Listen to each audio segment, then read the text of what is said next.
Jujutsu está na sua fase final, até o momento da escrita desse roteiro, e sabemos como esse anime foi importante para as pessoas. Tantas lições, lutas marcantes, personagens inesquecíveis, história sensacional e muitas outras coisas. E pensando em você, fã de Jujutsu Kaisen, trazemos no vídeo de hoje o resumo completo desse incrível anime. Em Jujutsu Kaisen, o filme ocupa um lugar estranho na linha do tempo, pois se passa antes dos eventos da primeira temporada, mas depois do início da segunda temporada. Como resultado, pode ser fácil perder como certos momentos do filme se conectam diretamente ao anime principal. Por isso, hoje vou explicar tudo o que você precisa saber. Se você está assistindo isso, já sabe que na primeira temporada de Jujutsu Kaisen, Yuji Itadori foi sentenciado à morte. Mas se voltarmos no tempo há cerca de 10 meses, outro estudante estava na mesma posição. O nome desse estudante é Yuta Okkotsu. E para entender por que os superiores do Jujutsu queriam matá-lo, vale a pena examinar a sua história. Ainda muito jovem, Yuta foi diagnosticado com pneumonia. Enquanto recebia tratamento no hospital, ele encontrou uma garota chamada Rika Orimoto. Rika era órfã, cujos pais morreram em circunstâncias misteriosas, e após seu primeiro encontro, tanto ela quanto Yuta acabaram indo para a mesma escola. Com o tempo, os dois ficaram incrivelmente próximos, ao ponto de Rika pegar o antigo anel de casamento da sua mãe e usá-lo para pedir Yuta em casamento. Essa cena é muito importante porque, além de ele concordar em se casar com ela no futuro, ele diz especificamente que eles ficariam juntos para sempre. Quando Rika foi inesperadamente morta em um acidente de carro, a sua alma se transformou em um espírito amaldiçoado vingativo que se prendeu permanentemente a Yuta. E pelos 6 anos seguintes, seu espírito atacava violentamente qualquer pessoa que ela achasse que representava uma ameaça para ele. Isso nos leva ao início do filme de Jujutsu Kaisen Zero, onde em novembro de 2016, Yuta estava sendo assediado por 4 valentões na escola. Em resposta, Rika esmagou os valentões, comprimindo os 4 dentro de um único armário. Após esse incidente, a Jujutsu High decidiu que provavelmente deveria fazer algo a respeito de Yuta, e no total enviaram 4 feiticeiros para lidar com ele. Embora os nomes dos feiticeiros não tenham sido revelados, sabemos que um deles tinha o mesmo nível de poder que Aoi Todo, e os outros 3 estavam no mesmo nível de Megumi Fushiguro. Apesar disso, está confirmado que Rika derrotou todos eles. Temendo o que Rika poderia fazer a seguir, os superiores organizaram a execução de Yuta no outono de 2017, planejando matá-lo para que a maldição de Rika desaparecesse. Yuta concordou com essa proposta, pois ele estava cansado de machucar as pessoas. Com poucas opções restantes, os superiores acabaram chamando Satoru Gojo, também conhecido como o feiticeiro mais forte vivo, e a sua missão era ensinar Yuta a controlar a maldição. Após conversar com Gojo, Yuta foi transferido para Jujutsu High, onde ele se junta à classe existente dos alunos do primeiro ano. Naquela época, os alunos do primeiro ano eram Maki, Zenin, Panda e Toji no Maki, que, como você provavelmente notou, já eram alunos do segundo ano quando chegamos à primeira temporada. Quando Yuta inicialmente se juntou ao grupo deles em 2017, os alunos do primeiro ano imediatamente sentiram a presença de Rika, já que ela era bem mais forte do que qualquer maldição que eles já tinham visto em suas vidas. Uma coisa importante sobre espíritos amaldiçoados é que eles são feitos de uma substância chamada energia amaldiçoada. Quanto mais energia amaldiçoada um espírito tem, mais forte ele se torna. No caso de Rika, ela é descrita como tendo uma quantidade infinita de energia amaldiçoada, o que a torna essencialmente invencível e com certeza mais perigosa do que qualquer outra maldição que já vimos no anime. Por essa razão, Maki não tinha absolutamente nenhum respeito por Yuta no começo, porque ele agia como um fraco e tímido, mesmo tendo essa maldição imbatível protegendo ele 24 horas por dia e 7 dias por semana. Mesmo assim, Gojo achou que seria uma boa ideia enviar os dois em uma missão juntos, e mais tarde naquele dia, eles foram a uma escola primária. A razão pela qual essa escola é relevante é porque 2 crianças recentemente desapareceram, e Gojo suspeitava que uma maldição era responsável. Eu mencionei anteriormente que todas as maldições são feitas de energia amaldiçoada, mas o que eu não expliquei é o que é energia amaldiçoada. Por si só, é feita de emoções humanas negativas.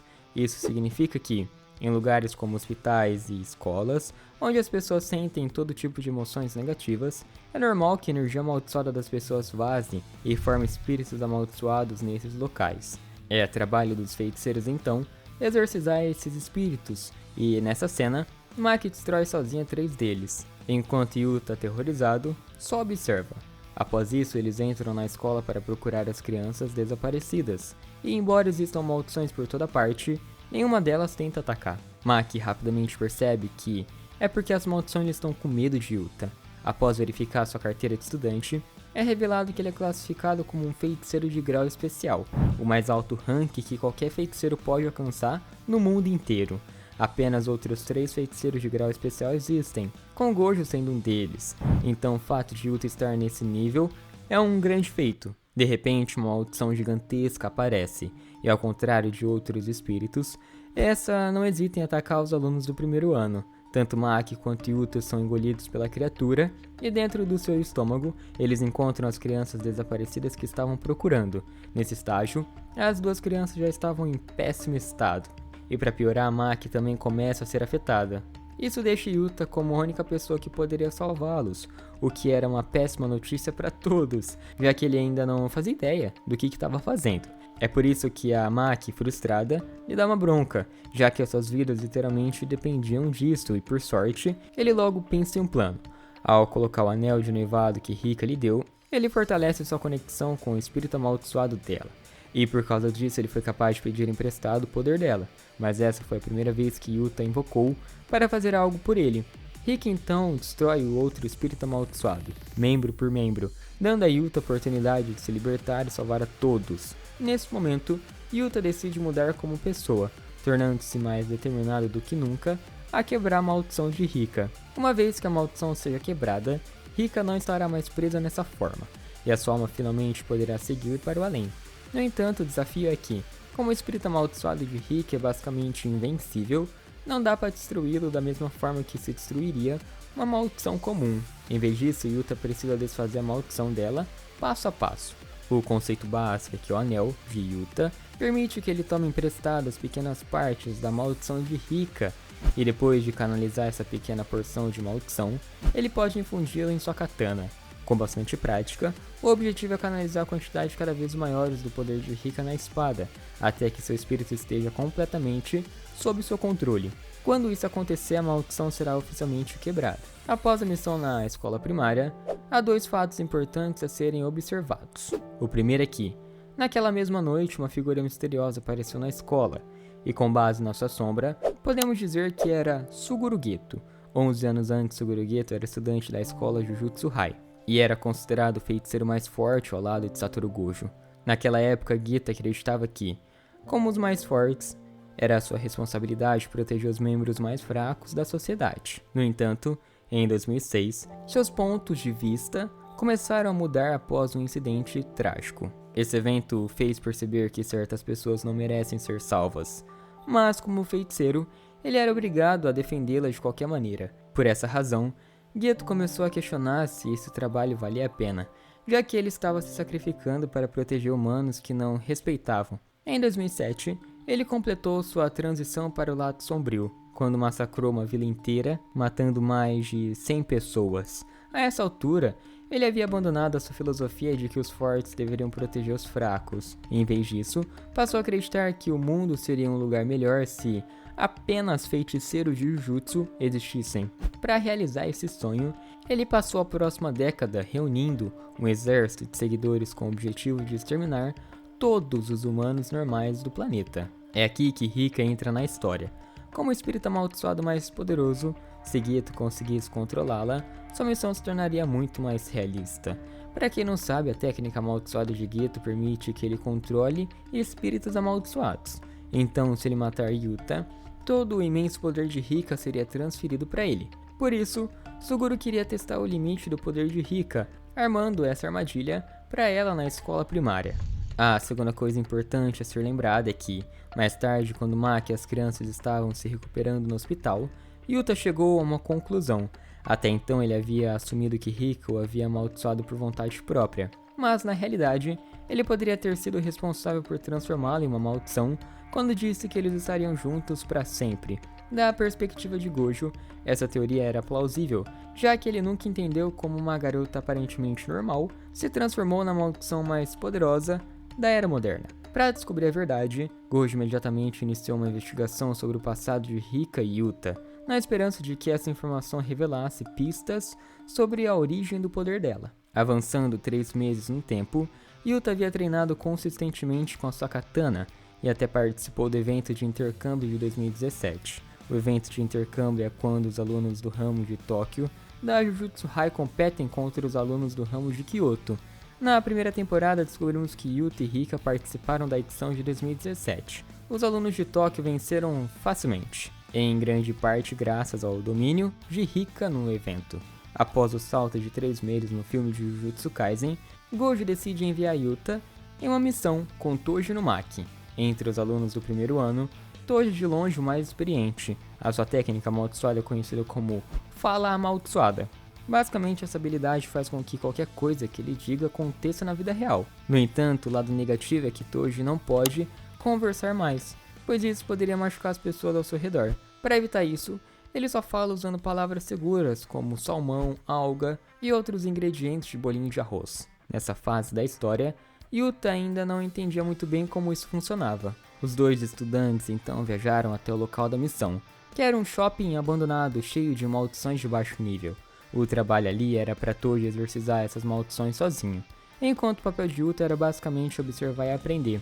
Antes de começarem, Gojo alertou Yuta para não deixar Rika sair dessa vez, já que os superiores não gostavam da sua imprevisibilidade. Se Yuta permitisse que Rika saísse para causar mais destruição, eles poderiam tentar executá-lo ainda mais cedo do que o esperado. Ao entrarem no shopping, os alunos do primeiro ano encontraram um enxame de maldições que deveriam eliminar.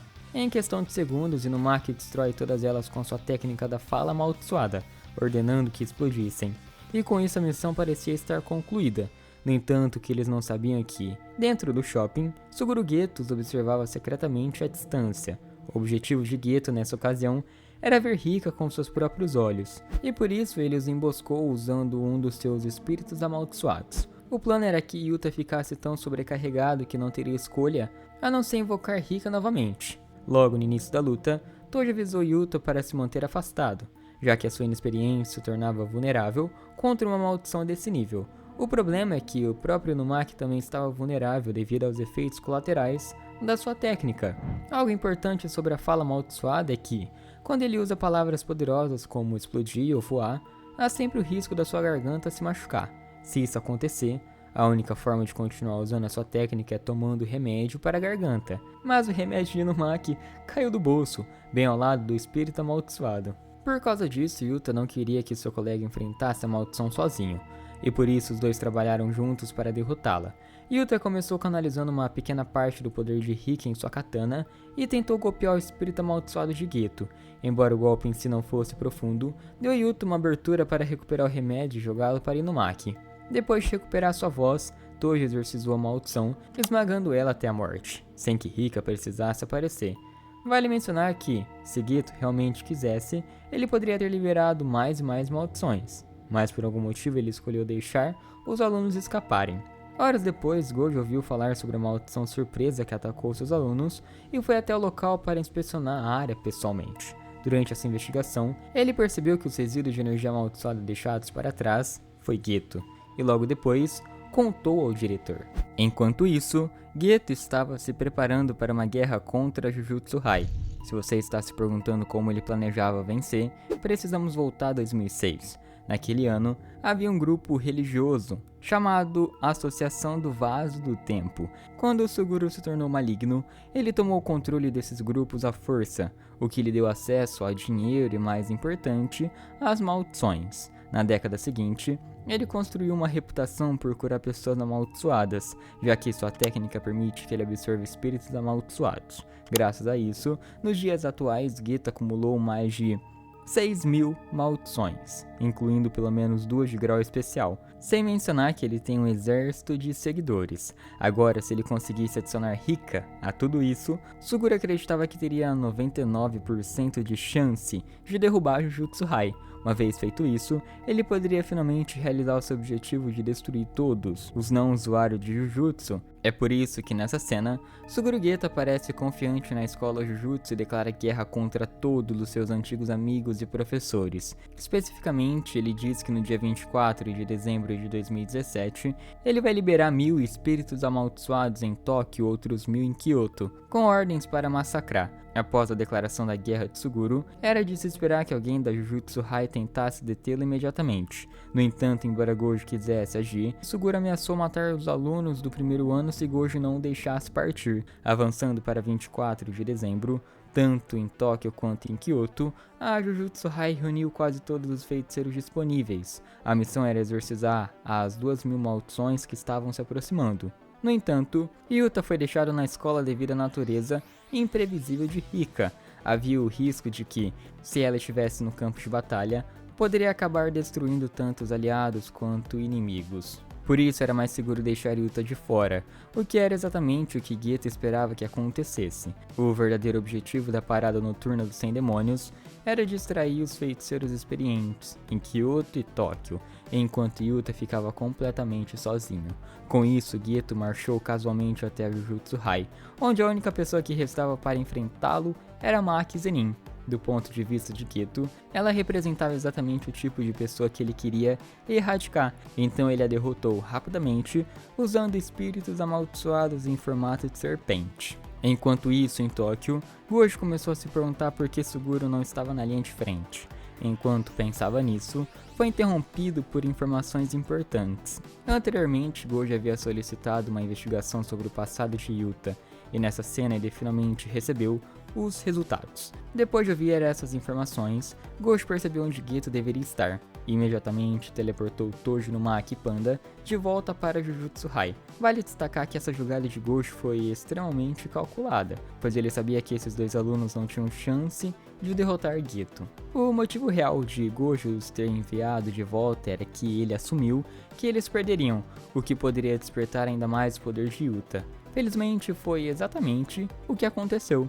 Quando Yuta encontrou seus colegas de classe em um estado sangrento, ele imediatamente permitiu que Rika saísse. Juntos, eles destruíram facilmente um enxame de maldições que Suguru enviou contra eles. Em seguida, Yuta usou uma breve pausa para curar seus colegas de classe, o que revelou um momento importante. Yuta conseguiu usar a técnica de reversão da energia amaldiçoada, uma habilidade que até Gojo teve dificuldades para dominar na mesma idade. A técnica de reversão da energia é quando alguém pega a energia amaldiçoada negativa e a multiplica com mais energia negativa para criar energia positiva, capaz de curar o corpo. É uma técnica complexa, que quase todos os feiticeiros falham em dominar. O fato de Yuta já ser capaz de usá-la em poucos meses provava que ele era um talento especial. Logo depois, Geto tentou derrubar Yuta liberando outro exército de maldições, mas dessa vez Yuta contra-atacou usando a técnica da fala amaldiçoada. Historicamente, a fala amaldiçoada é um poder exclusivo do clã Inumaki, mas sem entrar em muitos spoilers, Yuta conseguiu replicá-la graças a uma combinação da ajuda de Rika e da sua própria técnica amaldiçoada, que ainda não foi totalmente especificada. Enquanto isso, em Tóquio, Satoru Gojo estava ocupado lutando contra Miguel, um feiticeiro africano e um dos seguidores mais poderosos de Suguru Geto.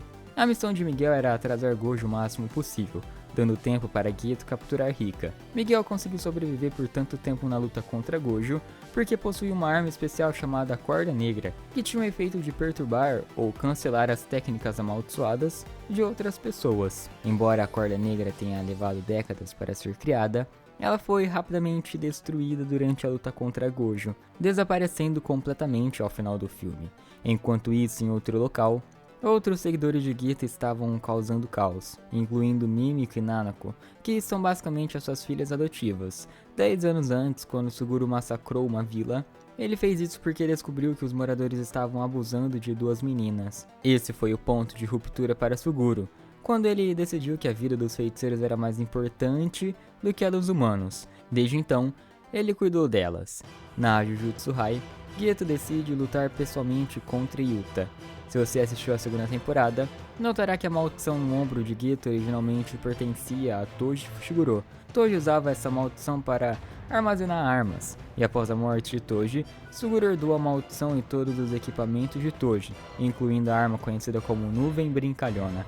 Com a sua habilidade, Geto conseguiu usar sua arma para enfrentar tanto Rika quanto Yuta simultaneamente. No entanto, Yuta desbloqueou outro nível de seu potencial e atingiu Geto com o Black Flash. O Black Flash é um golpe extremamente poderoso, que aumenta muito a força de um ataque. Falando em Black Flash, em Kyoto Kento Nanami desencadeou 4 Black Flashes consecutivos contra espíritos amaldiçoados, quebrando o recorde mundial.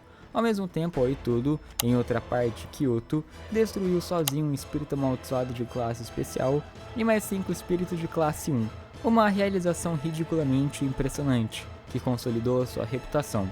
De volta a Jujutsu High, após se recuperar de um Black Flash, Geto percebe que é hora de parar de se conter. Ele invoca um espírito amaldiçoado lendário de classe especial, o mais perigoso à sua disposição. Em seguida, ele combina todos os seus espíritos restantes, criando uma massa negra de pura energia amaldiçoada, que representa o auge do potencial de uma técnica amaldiçoada. Diante dessa ameaça, Yuta percebe que não tem poder suficiente para derrotar a técnica máxima de Geto. Ele então oferece sua vida como sacrifício a Rika, para que ambos possam estar juntos na vida após a morte. Em troca, ele obtém controle total sobre a energia amaldiçoada ilimitada de Rika, que se manifesta como uma esfera roxa. Um segundo depois, Yuta e Geto tentam matar um ao outro, e a explosão resultante é tão intensa que cria uma nuvem de energia amaldiçoada em forma de cogumelo, deixando uma cratera gigante. Ironicamente, tanto Yuta quanto Geto sobrevivem a essa batalha mortal. É justo dizer que Suguru Geto sofreu os maiores danos após a batalha. Enquanto ele se afasta mancando, Geto comenta que o poder de Rika pode mudar o mundo, e que da próxima vez ele a adicionaria à sua coleção. No entanto, antes que ele possa escapar, Satoru Gojo finalmente aparece na escola. Dá para perceber pela expressão de Geto que ele rapidamente aceita que está prestes a morrer.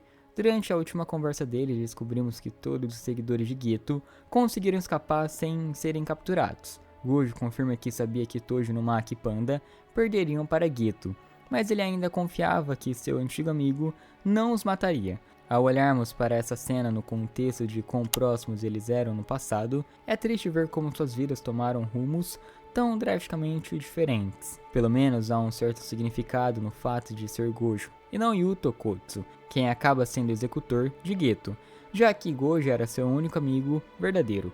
Pouco antes de Gojo terminar com ele, Geto diz algo que o público não ouve, mas com base nas pistas dadas pelo autor, é provável que ele tenha dito que Gojo era seu único e verdadeiro amigo. Após essa troca, Geto é executado pela técnica amaldiçoada Limitless de Gojo. Enquanto isso, em outra parte da escola, Yuta, que estava inconsciente, acorda por causa do contrato que ele fez com Rika. Ele esperava morrer naquele momento, mas surpreendentemente isso não acontece. Em vez disso, o espírito amaldiçoado de Rika volta à sua forma humana pela primeira vez desde a sua morte. Gojo chega logo a tempo de explicar o que aconteceu. 3 meses antes, quando abriram a investigação sobre o passado de Yuta, a Jujutsu High teve que cavar fundo para descobrir a verdade. O que eles finalmente descobriram é que Yuta é descendente de Michizane Sugawara, um lendário feiticeiro Jujutsu de 1000 anos atrás. O ponto principal é que ele era extremamente poderoso, e é por isso que no presente Yuta tem mais energia amaldiçoada do que qualquer outro humano vivo, até mais do que Gojo. Como a sua família não fazia parte do mundo dos feiticeiros, ele nunca foi ensinado a controlar essa energia. Então, quando Rika foi atropelada por um carro, Yuta se recusou a aceitar sua morte. E como ele era inexperiente, toda a energia amaldiçoada ilimitada que Rika tinha originalmente pertencia a Yuta, mas foi passada para ela quando ele acidentalmente a transformou em uma maldição. No entanto, agora ele aceitou a morte dela e ganhou o controle total sobre a sua energia amaldiçoada. Yuta finalmente consegue desfazer a maldição. É por isso que Rika volta ao normal. Naturalmente, Yuta se sente extremamente culpado por ter causado todo esse problema, mas felizmente Rika não se importa. Após esse incidente, Yuta continua como aluno na Jujutsu High, e o tópico da sua execução nunca é mencionado novamente. Você pode estar se perguntando por que ele não aparece na primeira temporada. A resposta pode ser encontrada na cena pós-crédito do filme, onde Yuta é visto com Miguel em um país estrangeiro. Depois que os seguidores de Geto escaparam, Gojo fez questão de rastrear Miguel e forçá-lo a treinar Yuta. Miguel não estava em posição de recusar, mas apesar disso, ele e Yuta se dão bem. Agora sim podemos ir para a primeira temporada de Jujutsu Kaisen. E se você chegou até aqui, se inscreva no canal. Isso ajuda a gente a continuar trazendo os conteúdos que vocês mais gostam dos seus animes favoritos. Um detalhe importante que quero explicar logo no começo é a existência da energia amaldiçoada em Jujutsu Kaisen. A energia amaldiçoada é uma fonte de poder místico criada a partir de emoções negativas. Para a maioria das pessoas, essa energia apenas vaza sempre que sentem raiva ou tristeza. Com o tempo, essa energia vazada se acumula em determinados lugares, formando monstros invisíveis conhecidos como espíritos amaldiçoados. Embora 99% da população não consiga vê-los, esses espíritos matam milhares de pessoas todos os anos. Os únicos que tentam impedir isso são os feiticeiros Jujutsu. Por enquanto, as duas coisas principais que você deve lembrar sobre os feiticeiros é que eles conseguem ver maldições, ao contrário das pessoas comuns, e podem usar sua própria energia amaldiçoada para ativar habilidades sobre-humanas. A primeira temporada de Jujutsu Kaisen começa com Yuji Itadori, um estudante do ensino médio incrivelmente forte e membro do clube de pesquisa oculta. O objetivo desse pequeno clube é que os alunos teorizem sobre atividades paranormais, mas no caso de Yuji, há um motivo muito pessoal para ele ter se juntado. Durante quase toda a sua vida, ele foi criado por seu avô, Sr. Itadori, que agora está hospitalizado e à beira da morte. Por isso, Yuji quis se juntar a um clube que exigisse o mínimo de compromisso, para que ele tivesse tempo livre para visitar o hospital após as aulas. No episódio 1, Yuji visita seu avô pela última vez, e durante essa conversa, fica implícito que o Sr. Itadori não tem outros amigos ou familiares que gostariam de estar ao seu lado em seus últimos momentos. Ele basicamente avisa seu neto para não acabar sozinho como ele e diz que Yuji deveria usar a sua força para ajudar as pessoas. Depois disso, o Sr. Itadori faleceu, sem dor ou sem sofrimento. Não demora muito para que um feiticeiro Jujutsu apareça no hospital. O nome desse jovem feiticeiro é Megumi Fushiguro, e ele foi enviado em uma missão para encontrar um objeto perigoso. 1000 anos atrás havia um feiticeiro maligno chamado Ryomen Sukuna, que foi sem dúvida o maior de todos os tempos. Quando ele morreu, a sua alma foi dividida em 20 dedos, e cada um desses dedos contém uma quantidade colossal de energia amaldiçoada. Acontece que um desses dedos estava selado em uma caixa na escola de Yuji. O trabalho de Fushiguro era recuperar essa caixa antes que ela começasse a causar mal. No entanto, quando ele chegou, o objeto já havia sido levado. Isso nos traz de volta ao hospital, onde Yuji confessa que foi ele quem encontrou o objeto amaldiçoado. Mas como ele não sabia o que era, ele deu para seus amigos do clube de pesquisa oculta. Com isso, ele colocou as suas vidas em sério perigo, pois na escola eles estavam prestes a quebrar o selo do dedo. De acordo com Fushiguro, esse é o pior cenário possível, pois se o selo for quebrado, espíritos amaldiçoados serão atraídos para a área e provavelmente matarão os amigos de Yuji. Por isso, nessa cena, os dois correm para a escola o mais rápido possível. Quando Megumi entra no prédio, ele é confrontado por várias maldições assustadoras. Felizmente, ele consegue lutar contra a maioria delas usando a sua técnica amaldiçoada. Uma técnica amaldiçoada é algo com que o feiticeiro deve nascer, e a natureza dessa técnica varia de pessoa para pessoa. No caso de Fushiguro, a sua técnica é chamada de 10 sombras. Existem 10 gestos diferentes que ele pode fazer com as mãos, cada um criando uma sombra. A partir dessas sombras, ele pode invocar até 10 Shikigami diferentes. No episódio 1, ele invoca seus cães divinos para destroçar os espíritos amaldiçoados. Enquanto isso, do lado de fora da escola, Yuji foi instruído por Fushiguro a esperar ali. Porém, lembrando-se do que seu avô disse sobre ajudar os outros, ele decide agir. Usando a sua força sobre-humana, Itadori pula até o quarto andar da escola e consegue salvar seus amigos de serem devorados por uma maldição. Até então, Yuji nunca tinha visto um espírito amaldiçoado na vida, mas em situações extremas. Em locais com grandes concentrações de energia amaldiçoada, pessoas comuns como ele às vezes conseguem enxergá-los. Ao pegar o objeto amaldiçoado, Fushiguro revela que o motivo pelo qual os espíritos são atraídos pelo dedo de Sukuna é porque ao consumir toda aquela energia amaldiçoada, eles se tornariam mais poderosos. Segundos depois, o grupo é atacado pela maldição mais forte daquele momento. No caso, o espírito derrota Megumi, a ponto de ele não conseguir se concentrar na sua técnica. Ao mesmo tempo, Yuji luta bem, mas como não é um feiticeiro, é impossível matar espíritos amaldiçoados com as próprias mãos. Por isso, quando começa a ser dominado, ele decide que a melhor maneira de vencer é engolir o dedo de Sukuna. Baseado no que Fushiguro havia dito, Yuji assume que comer o dedo lhe daria uma enorme quantidade de energia amaldiçoada. No entanto, o que ele não sabe é que o dedo é venenoso para humanos. De lado, Megumi observa em horror, esperando que Yuji morra por isso. Mas de repente, a alma ancestral de Sukuna toma posse do corpo de Itadori. O anime descreve isso como resultado de 1 em 1 milhão, algo que não deveria acontecer. Em segundo, Sukuna elimina o espírito amaldiçoado sem esforço. Surpreendentemente, apesar de Sukuna ser o objeto amaldiçoado mais poderoso de todos os tempos, a alma de Yuji consegue, de alguma forma, recuperar o controle do corpo. Pensando que Sukuna poderia voltar a qualquer momento, Fushiguro se prepara para se sacrificar, fazendo o gesto de mão para invocar o seu Shikigami mais incontrolável e poderoso. Se ele tivesse seguido em frente, é garantido que tanto ele como Yuji teriam morrido, mas felizmente para eles, Gojo aparece antes que isso aconteça. No mundo dos feiticeiros Jujutsu, Satoru Gojo é de longe o humano mais talentoso vivo. Ele também é professor de Megumi. Sua técnica amaldiçoada Limitless, ou ilimitado, lhe dá poder de manipular o próprio espaço, graças aos seus olhos especiais. Depois de chegar ao local de Fushiguro, Gojo se interessa por Yuji e a sua habilidade única de suprimir a alma de Sukuna. Um talento raro como esse pode ser extremamente valioso, mas infelizmente, de acordo com as regras do Jujutsu, qualquer pessoa possuída por um objeto amaldiçoado não pode ser permitida a sobreviver. Mesmo assim, Megumi pede ao seu professor para encontrar uma maneira de salvar a vida de Yuji. No dia seguinte, Gojo leva Itadori para a escola Jujutsu. A escola Jujutsu é onde gerações de feiticeiros foram para dominar as suas técnicas, incluindo o próprio Gojo. A escola é administrada por um grupo de velhos chamados de os Alto Escalões, e esses caras são responsáveis por fazer as regras. Sem surpresa, quando descobriram sobre a situação de Yuji, ordenaram a sua execução. No entanto, Gojo fez um argumento convincente para adiar essa execução. Nos últimos 1000 anos, nada foi forte o suficiente para destruir Sukuna, mas graças a Itadori, agora eles têm uma chance real. A ideia de Gojo é que antes de Yuji ser executado, ele deve se juntar à escola Jujutsu, onde eles podem usá-lo para rastrear todos os dedos de Sukuna. Após isso, Yuji então poderia comer o resto da alma de Sukuna, de modo que, quando fosse executado, Sukuna morreria ao mesmo tempo.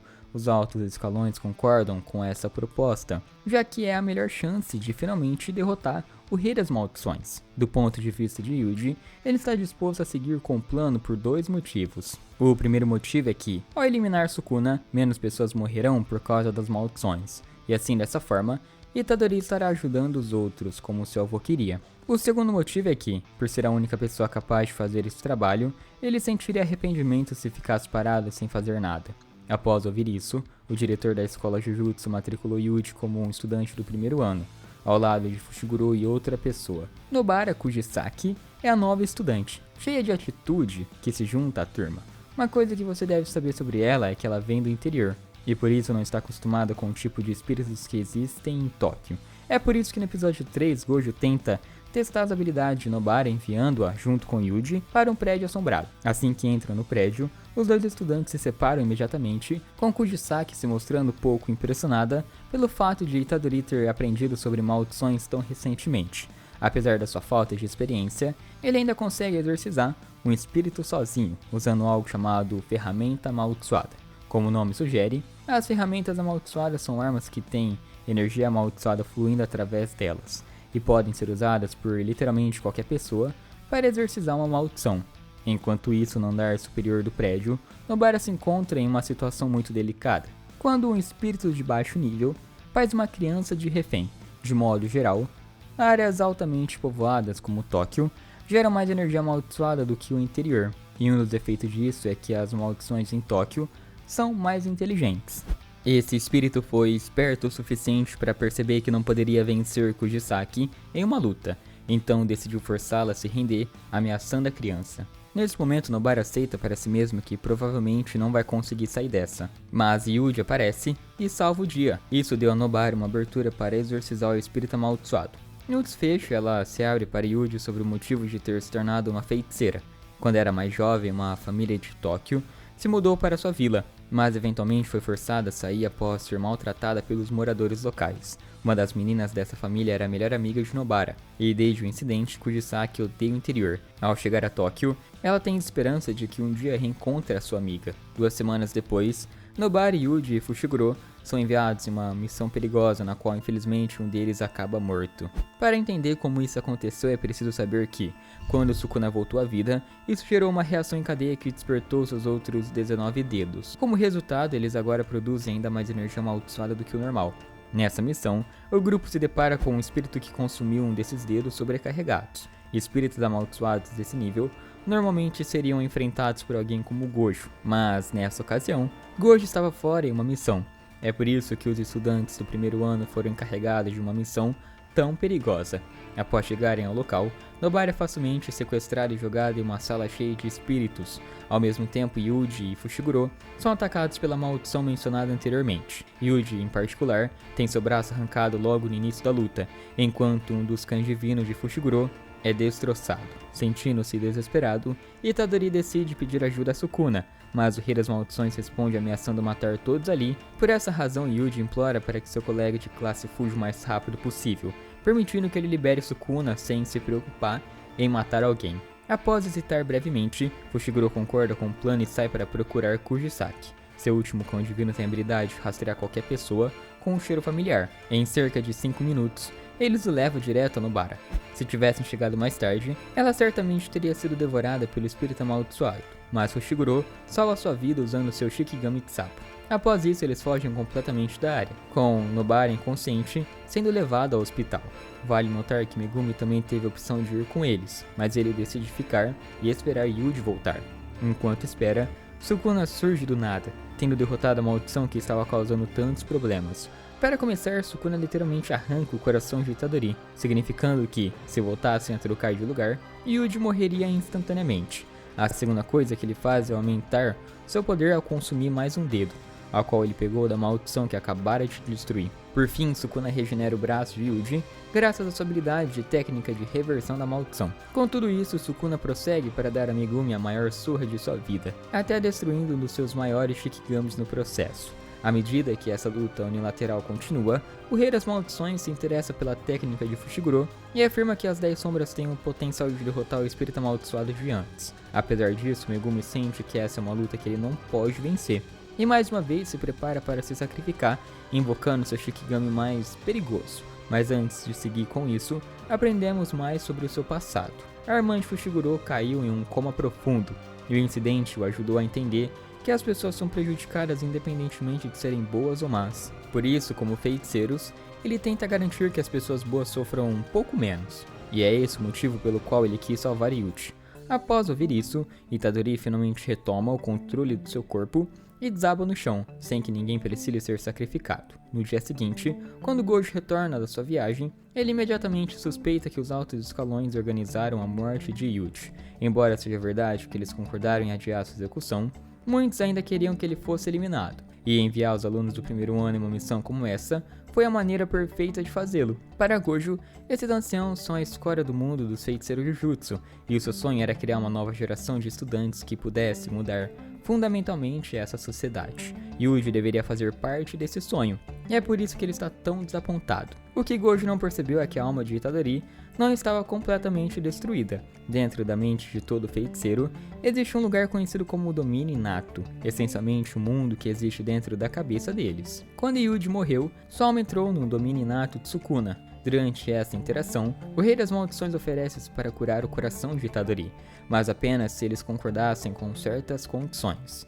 A primeira condição é que Sukuna pode assumir o controle total do corpo de Yuji por 60 segundos ao dizer a palavra extensão. A segunda condição é que Itadori esquecerá que fizeram esse acordo. Após negociar, Sukuna concorda em não machucar ninguém durante esses 60 segundos, e assim os dois formam um voto vinculativo. Um voto vinculativo é um contrato que literalmente não pode ser quebrado. De volta ao mundo real, o corpo de Yuji estava seguro de ser dissecado por Shoko. No entanto, enquanto Gojo observava, Itadori então ressuscita bem na frente deles, criando uma situação muito interessante. Como sabemos, os altos escalões acreditavam que Yuji estava morto, então se descobrirem que ele está vivo, provavelmente tentarão eliminá-lo novamente. É por isso que Gojo e Shoko concordam em manter a sua ressurreição em segredo, para que Itadori tenha tempo de treinar. Depois de ressuscitar, Yuji é levado para um porão aleatório onde começa a aprender a controlar a energia amaldiçoada. Para aprender essa habilidade, Yuji é forçado a assistir uma série de filmes antigos, e o desafio é manter a energia amaldiçoada fluindo, independentemente das emoções que os filmes provocam. foco. Enquanto Itadori treina, Gojo vai se encontrar com o diretor, e durante o caminho ele percebe que está sendo seguido. Após sair do carro, Gojo é emboscado por um espírito amaldiçoado de grau especial. Cada maldição é classificada em graus, com os espíritos de grau 4 sendo os mais fracos, e os espíritos de grau 1 sendo os mais fortes. No entanto, alguns são tão poderosos que são classificados acima do grau 1, e esses são conhecidos como graus especiais. O nome desse espírito amaldiçoado de grau especial é Jogo,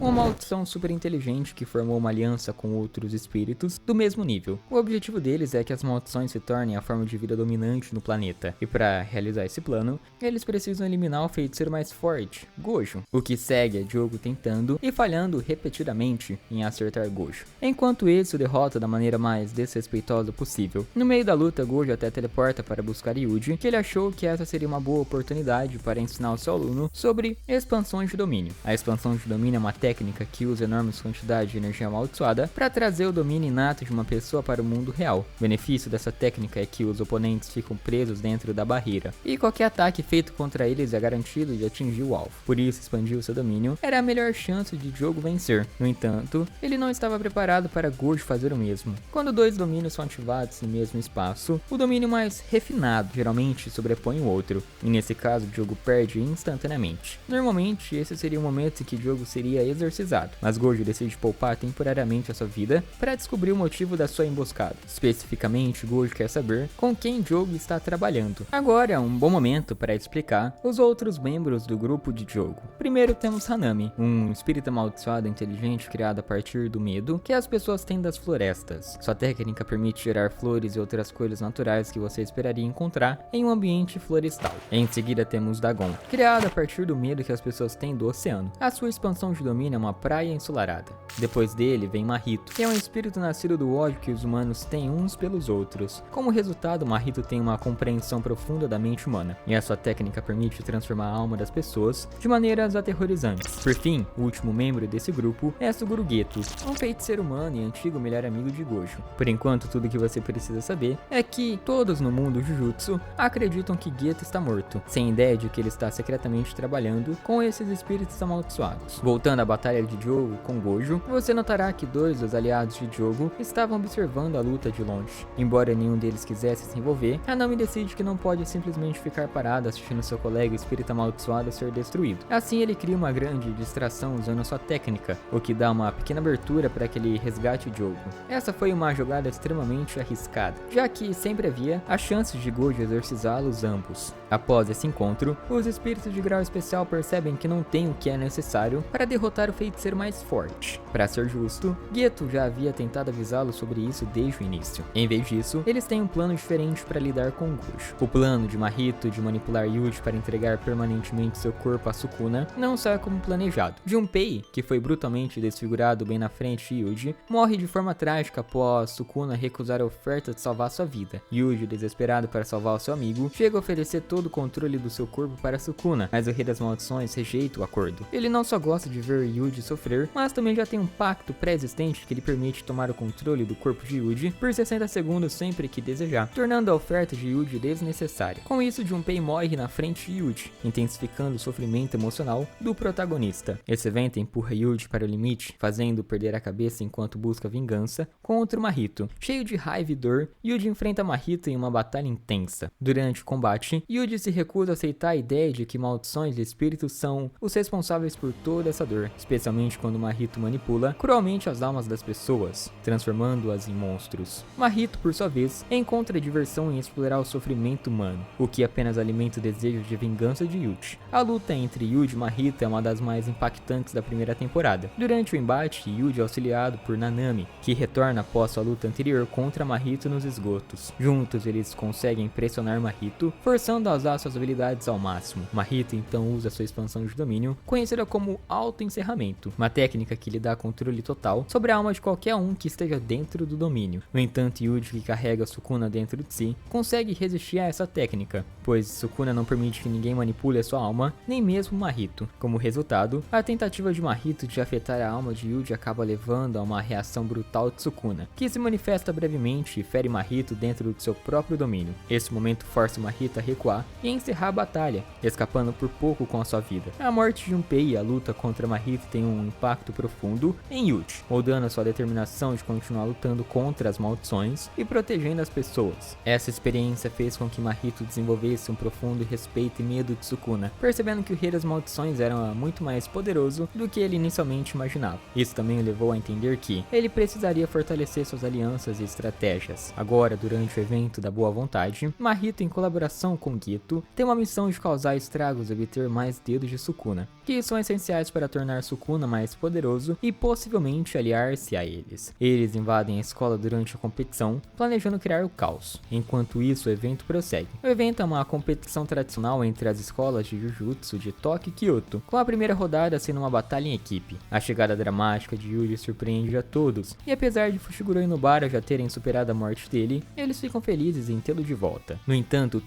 o estudante mais forte de Kyoto imediatamente se interessa por Itadori, não por ordem de Gakuganji de Matago, mas porque ele quer testar a sua força em combate. Todo, com a sua personalidade excêntrica, é obcecado por batalhas emocionantes e pela sua ídola Pop. Ao lutar com Yuji, ele rapidamente reconhece o potencial do seu oponente e forma uma espécie de irmandade com ele, chamando de My Brother, devido ao gosto semelhante que ambos compartilham por mulheres. Enquanto isso, o restante dos alunos de Kyoto, sob as ordens do diretor Gakuganji, tentam eliminar Yuji, mas são frustrados pelos colegas de Itadori, que o protegem. Paralelamente a isso, Mahito e seus aliados, incluindo Hanami, começam seu ataque. Hanami, em particular, entra em contato direto contra os alunos. A invasão força os alunos a unir forças, com cada um mostrando as suas habilidades únicas. Eventualmente, Gojo, que estava monitorando a situação de longe, intervém e muda completamente o curso dos acontecimentos. Ele lança uma explosão de energia amaldiçoada que destrói uma parte da floresta e coloca Hanami em uma posição desesperadora. Com Hanami gravemente ferido, ele é forçado a recuar, garantindo a sobrevivência dos estudantes da Jujutsu High. A chegada de Gojo não só encerra a luta de forma decisiva, mas também expõe o plano maior dos inimigos. A barreira que os vilões haviam criado não era apenas para atrasar Gojo, mas também uma distração para Mahito e seus aliados roubarem os dedos de Sukuna armazenados na escola Jujutsu. Enquanto todos estavam focados na batalha, Mahito já havia encontrado o esconderijo dos objetos amaldiçoados graças à sua estratégia de rastreio. Mesmo com os vilões escapando, o incidente deixa claro que a aliança entre Geto, Mahito e os outros espíritos está crescendo em poder e ameaça. Agora, com o 31 de outubro se aproximando rapidamente, a tensão aumenta, pois os vilões estão um passo mais perto de realizarem seu plano de derrotar Gojo, libertar Sukuna e instaurar uma nova era, dominada por espíritos amaldiçoados. Enquanto isso, Yuji, Megumi, Nobara e os outros estudantes da escola Jujutsu se preparam para enfrentar desafios ainda maiores. Após os eventos devastadores da luta contra as Pinturas da Morte e o espírito amaldiçoado de Yasuhachi Bridge, a primeira temporada de Jujutsu Kaisen se encerra com várias revelações, além de alguns desenvolvimentos de personagens. A luta no arco da Pintura da Morte trouxe à tona a conexão de Yuji e Itadori com as mortes causadas pelo despertar dos dedos de Sukuna, o que o deixou com um sentimento de culpa. Apesar disso, Megumi e Nobara decidem poupar Itadori da verdade, temendo que ele se sobrecarregasse emocionalmente. No entanto, Yuji já sabia que tinha culpa indireta, mas esconde isso dos amigos, demonstrando maturidade e autocontrole para não causar-lhes arrependimento por terem salvado a sua vida. Além disso, as mortes de Ezo e Kikizu são um ponto de virada emocional para Yuji, já que apesar de serem meio humanos e meio espíritos amaldiçoados, eles claramente tinham um forte laço fraternal. A dor da perda desperta em Chozo, ele acaba estabelecendo um conflito importante para as temporadas futuras. Com a vitória dos primeiros anos sobre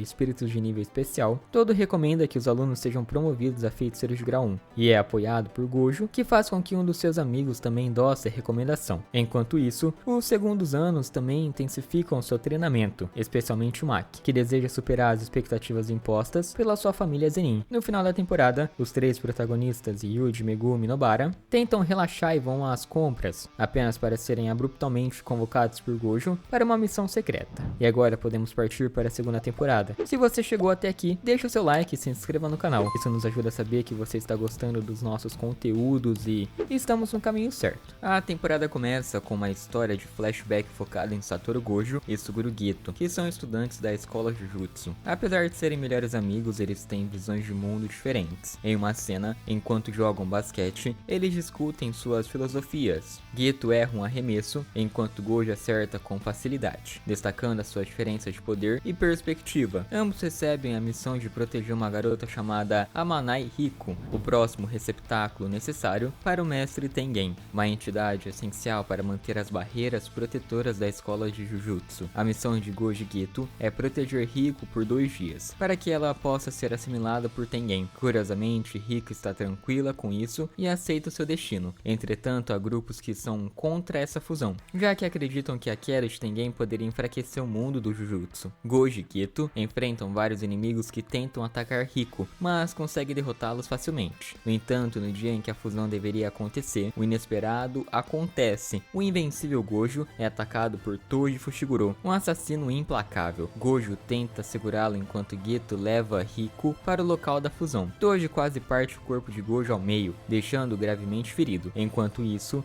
no local da fusão, Geto dá a Riko a escolha de continuar com o processo ou desistir. Ela revela que ainda quer viver a sua vida normal. No entanto, antes que possam reagir, Toji aparece e atira na cabeça de Riko, matando ela instantaneamente. Após matar Riko, Toji enfrenta Geto e o derrota. Ele completa sua missão e está saindo quando Gojo aparece ainda vivo. Gojo revela que, durante a sua luta, descobriu uma nova parte da sua técnica, alcançando um nível superior de poder. Ele flutua no ar. Em uma reviravolta dramática, consegue matar Toji disparando um ataque devastador. Esse arco serve como um importante flashback para explicar a transformação de Geto. Ele chega à conclusão de que, para eliminar as maldições, ele deve exterminar todos os humanos, já que as maldições nascem deles. Isso marca o início da sua jornada como vilão. No tempo presente, mais espíritos amaldiçoados de nível alto estão aparecendo. Yuji, Nobara e Megumi são designados para investigar esses fenômenos, e descobrimos que alguém de dentro da escola de Jujutsu está vazando informações. A suspeita recai sobre Mekamaru, um estudante que controla marionetes. Ele está em contato com os vilões Mahito e Geto, e após ter seu corpo curado por Mahito, decide traí-los e lutar contra eles. Ele invoca um grande robô, resultando em uma batalha intensa contra Mahito. No entanto, Mekamaru acaba perdendo a luta. Após isso, um véu é lançado sobre Tóquio, prendendo inúmeras pessoas dentro dela. Esse véu foi criado para atrair Gojo até o local, impedindo-o de usar todo seu poder por medo de machucar inocentes. Gojo está enfrentando os vilões, e em um ponto ele literalmente espatifa o corpo de Hanami. Gojo hesita em usar sua expansão de domínio, pois ela poderia matar inocentes ao seu redor. No entanto, ele, em um dos momentos mais legais de toda a obra, ele usa a técnica por apenas 0,2 segundos, correndo extremamente rápido e derrotando todos os vilões enquanto garante que esse curto período de tempo não prejudique os civis. No entanto, esse era o plano dos vilões o tempo todo. Eles usaram essa batalha para colocar a prisão do vazio, uma caixa especial, no local que seria capaz de selar o Gojo. Ele é capturado e não consegue escapar. Nesse momento, Gojo se depara com o Suguru Geto, mas percebe que algo está errado, pois ele não sabe se é realmente o Geto. Então o falso Geto se revela, desfazendo os pontos da sua cabeça e revelando um parasita no seu cérebro, que na verdade está controlando seu corpo. Enquanto isso, Yuji e os outros estão por perto, tentando descobrir o que está acontecendo. Mekamaru, através de um dispositivo, avisa Yuji que Gojo foi selado. Ele explica que, mesmo tendo morrido há pouco tempo, ele havia preparado várias precauções para ajudar os seus amigos no futuro. Mekamaru então instrui Yuji a avisar a todos que Gojo foi selado, pois essa informação é muito crucial.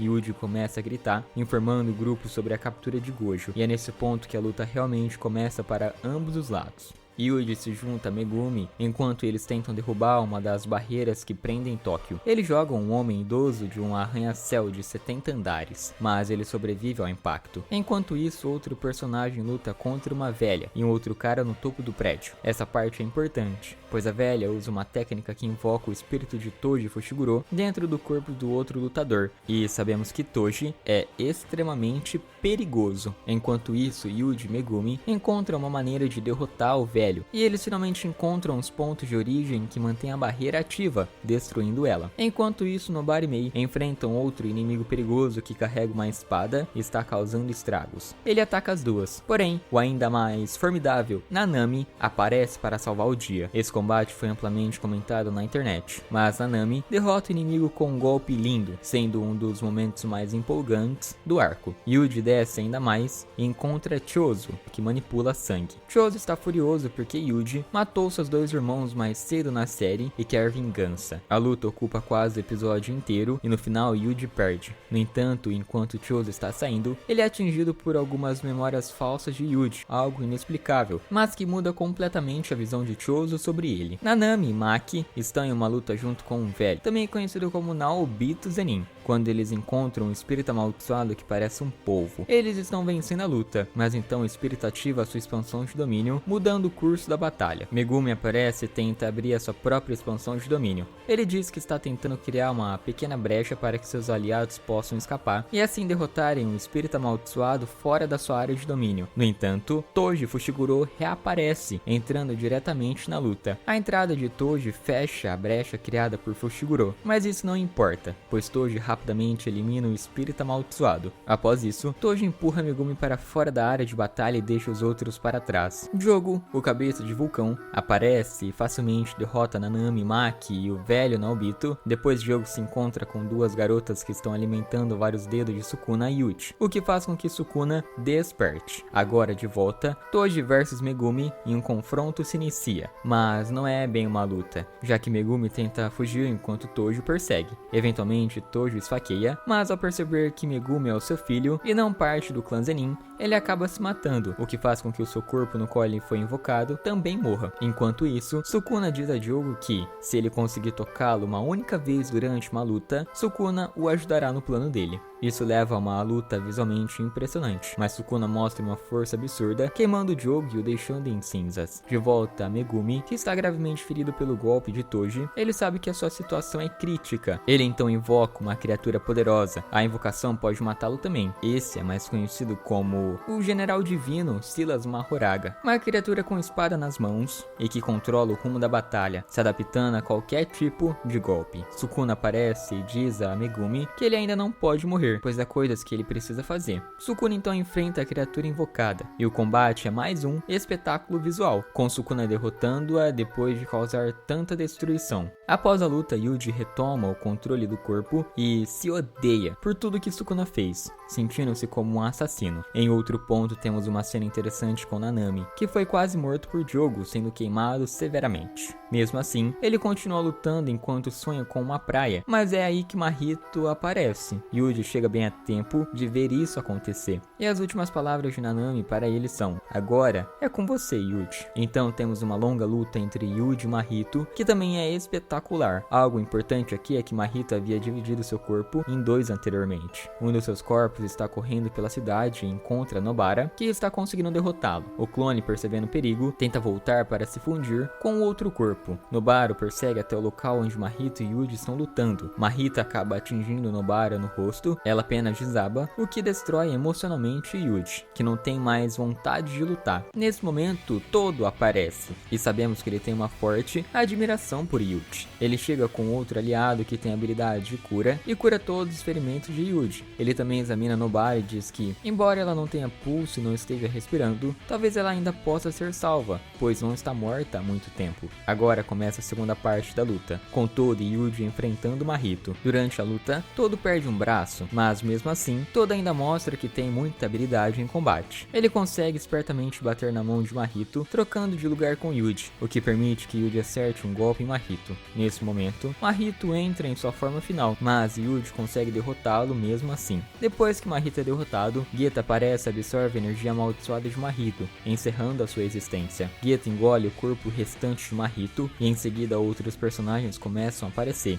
incluindo Choso, que afirma que Yuji é o seu irmão, devido às falsas memórias que foram implantadas nele. Embora Yuji fique confuso com a situação, Choso começa a lutar contra Geto. Logo depois, uma misteriosa garota aparece e congela todos os aliados de Yuji. Então Geto usa a técnica de transfiguração involuntária de Mahito para realizar algo em uma escala muito maior. Ele diz que por conta das suas ações anteriores, agora ele pode transformar muitos humanos normais em feiticeiros, uma consequência da sua crença de que os humanos comuns são culpados pela existência das maldições. Após essa sequência, Geto foge levando Gojo, que havia sido selado no reino da prisão. Em seguida, vemos uma transição para o estado do Japão, através de manchetes, jornais e momentos de vida de pessoas comuns. No final, vemos uma mensagem de texto na tela informando que Geto está vivo e que a escola Jujutsu declarou que ele deve ser eliminado. Além disso, Gojo é expulso da escola e qualquer pessoa que apoiar Gojo será considerada criminosa. O diretor Masamichi Yaga é sentenciado à morte, sendo acusado de ter incitado todo o incidente. A relação de Yuji com a escola também fica complicada. A sua sentença de morte volta a ser válida. No final, Yuta é designado para eliminar Yuji. A última cena mostra Yuji sozinho em uma ponte, batendo palmas. Agora podemos partir para a tão aguardada terceira temporada. Após o que aconteceu na segunda temporada, o testamento de Tojo declara que Megumi Fushiguro será o chefe do clã. No entanto, o testamento possui uma condição. Se Satoru Gojo for selado, então o trato com Tojo Fushiguro será anulado, e Megumi automaticamente se tornará o líder do clã Zenin. Ninguém presente fica contente com essa decisão, e furioso, Naoya Zenin abandona a reunião e ordena que matem Megumi imediatamente. Enquanto isso, Itadori percebe que Sukuna está tramando algo, então evita qualquer contato com o Rei das Maldições, e decide seguir seu caminho ao lado de Chozo. Eles trabalham juntos para eliminar maldições, com Yuji agindo como isca, enquanto Chozo os ataca. Durante essa batalha, Naoya aparece no local e revela que veio matar Megumi. Embora Itadori quisesse lutar, antes que pudesse reagir, Yuta Okotsu intervém. Naoya pede a Yuta para manter segredo sobre a intenção de matá-lo, já que ele planeja usar Itadori como isca para atrair Megumi. Yuji e Chozo perceberam que ele possui um poder imenso, semelhante ao de Satoru Gojo, então ficam assustados e fogem rapidamente. Yuta, com seu poder, facilmente alcança Itadori antes que ele possa escapar. Yuta revela que precisa acabar com ele, mas Yuji, confuso, manda ele para longe, dizendo que ainda não é a hora de morrer. Yuta então confronta diretamente Itadori. O protagonista então tenta escapar, mas Yuta usa uma faca amaldiçoada e a gravata no coração de Yuji. Enquanto isso, Chozo estava enfrentando Naoya e revela que é irmão mais velho de 10 irmãos, e por isso não pode se dar ao luxo de perder. Naoya, interessado, ouve suas palavras, mas Chozo ativa sua técnica e se prepara para contra-atacar. Naoya percebe que está em desvantagens, então utiliza uma faca que carrega consigo para apunhalar Chozo, empapando a faca de sangue. Ele usa isso para contra-atacar, o que faz com que o sangue entre no corpo de Naoya. A luta é interrompida por Yuta, que aparece com o corpo de Itadori nos ombros, já derrotado, e de maneira relativamente fácil. Yuta então propõe curar as feridas de Naoya com seu ritual de maldição inversa, mas com a condição de que ele informe aos superiores que já havia acabado com Yuji. Algumas horas depois, Itadori acorda, e ao seu lado está Yuta, que fica aliviado ao vê-lo vivo. Yuji, sem entender o que está acontecendo, questiona Yuta, que com calma explica que Satoru Gojo lhe pediu para protegê-lo como se fosse uma missão. Yuji se perguntou por que Yuta estava se esforçando tanto, e Yuta responde que ele já passou por algo semelhante e entende perfeitamente o que está apostando. Após o que aconteceu, ambos se preparam para ir até Tengen. Itadori exige que, se Sukuna aparecer, eles devem matá-lo imediatamente, sem se importar com o que acontecerá com seu corpo. Em algum lugar da escola na área metropolitana, Yuki e Maki se encontram para obter informações sobre como chegar até Tengen, mas o plano não estava indo bem, pois sua presença no local não era permitida. No entanto, alguns minutos depois, Tengen aparece e cumprimenta o templo. O homem imortal está disposto a apoiá-los e revelar que quem está por trás de tudo é o antigo feiticeiro conhecido como Kenjaku, e que o plano do vilão é usar os seus poderes para se assimilar com toda a humanidade, o que desencadearia uma onda de maldições intermináveis. Para frustrar os planos de Kenjaku, Megumi, Itadori e Yuta participam de um Battle Royale chamado de Jogo da Bate, um ritual criado por Kenjaku para absorver energia amaldiçoada e alcançar os seus objetivos. Tengen explica que, para libertar Satoru Gojo da prisão, eles precisam de Hana, um anjo que possui um poder de cancelar o selo de Gojo. Tengen então entrega uma porta secreta da prisão para que eles não usem em nenhum momento de segurança. Os presentes analisam as regras do jogo e buscam soluções para evitar muitas baixas na batalha. Tengen divide os papéis. Yuki e Chozo serão seus guardas para o proteger de Kenjaku, pois ele pode vir atrás dele. Maki, por outro lado, precisa ir até o seu clã para pegar ferramentas amaldiçoadas, enquanto Yuta deve se juntar ao jogo e obter o máximo de informações possíveis. Por último, Itadori e Megumi devem encontrar Hakari, um estudante do terceiro ano rebelde. Ao chegar no clã Zenin, Maki se encontra com Naoya, que a xinga, e logo depois ela encontra sua mãe, que se coloca entre ela e o estoque de ferramentas amaldiçoadas. Durante o caminho, Maki tem uma epifania e lembra do dia em que Megumi contou que ela seria a nova líder do clã Zenin. Quando chega ao estoque, ela encontra seu pai e a sua irmã Mai, que caiu no chão. Maki recebe a ira de seu pai, que a golpeia bloqueia e a joga em direção à irmã. O pai de Maki queria que ambos fossem devorados pelas maldições daquele lugar. Mai, consciente de que estava prestes a morrer, entrega todo o seu poder amaldiçoado a Maki e pede para que ela destrua tudo em troca do seu sacrifício. Ao ver Maki, o seu pai sente terror, pois agora ela estava extremamente poderosa. Maki o derrota rapidamente, cortando sua cabeça de forma quase instantânea. O clã Zenin envia um esquadrão para tentar deter Maki, mas todos são mortos por ela. Podemos pensar nesse massacre como que aconteceu em Naruto, quando Itachi atacou seu clã inteiro em uma noite. Maki eliminou todos, exceto Naoya, que se recusou a acreditar que Maki alcançou o mesmo nível de poder de Toji, considerando-o inferior. Maki analisa o ritual de projeção de Naoya e, após descobrir que ele se move a 24 quadros por segundo, dá um golpe devastador, deixando seu rosto irreconhecível. Maki não tem certeza se matou Naoya, então abandona o local levando o corpo da sua irmã. Quem realmente mata Naoya é a mãe de Maki, que se vinga do que ele fez à sua família, a atacando com uma faca nas costas. Mais tarde, Maki encontra Momo, a quem pede para cuidar do corpo da sua irmã antes de partir. Ao saber da matança do clã Zenin, o clã Gojo e o clã Kamo propõem ao conselho expulsar o clã Zenin do grupo dos três grandes. A proposta então foi aceita. Tengen então informa onde encontrar Hakari. Megumi e Itadori dirigem a um clube de luta clandestino, onde ganham dinheiro com apostas ilegais. Ao chegar lá, Megumi sugere que Itadori procure Hakari de dentro, enquanto ele lidera os homens que guardam o local por fora. Itadori consegue convencer o guarda a deixá-lo entrar, e o guarda lhe explica as regras do jogo. Itadori pergunta o que precisa fazer para conhecer o chefe, e o guarda responde que ele precisa se destacar nos combates. Yuji então vai para a arena para sua primeira luta e, por coincidência, seu oponente é o Panda, que também estava infiltrado. Ambos combinam de fazer uma luta épica, e Panda finge perder para que Itadori chame a atenção do chefe. Kirara, que sempre acompanha Hakari, leva Itadori com ela e depois os deixa sozinhos. Enquanto isso, fora do local, Kirara percebe que Megumi é um estudante da escola de Tóquio e por conta disso vai correndo avisar o chefe que tudo era uma armadilha. No entanto, Megumi a impede com seu ritual de coelhos. Enquanto Itadori e Hakari conversam sobre a importância das apostas, o celular do chefe começa a tocar, pois Kirara enviou um sinal de emergência. Hakari imediatamente dá um soco em Itadori e o protagonista reage pedindo para ser ouvido, mas Hakari se recusa. Megumi então decifra o complexo ritual de Kirara, que era quase tão difícil quanto adivinhar o seu sexo.